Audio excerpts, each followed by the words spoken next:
Hi, I'm Nicki.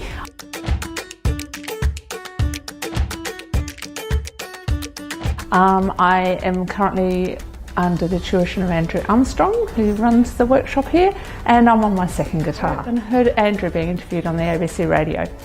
During that time I was listening to him describe about the process of making guitars, and all of a sudden my hands got really tingly and I thought, that's something I've got to do. After an interview with Andrew, convincing him I was not totally crazy, I decided to embark on this amazing journey having no experience.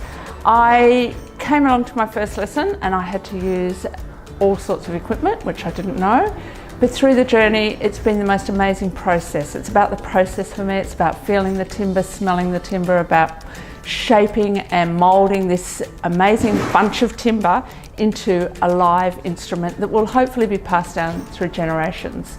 After my first guitar was made, my 2-year-old grandson wanted to play, and it is a bit delicate for the timber I chose, so I embarked on making my second one, which I'm nearly finished now, for my grandchildren. It's a slightly smaller guitar.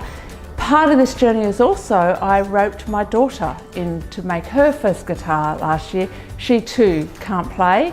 She made a steel string guitar, had an amazing experience. You want to learn some new skills, you want to have an amazing experience with an amazing teacher, mix with people you'd never, and end up with one of these. Why don't you come along and ring Andrew and join us down here? You never know, I could be on my third, you don't know.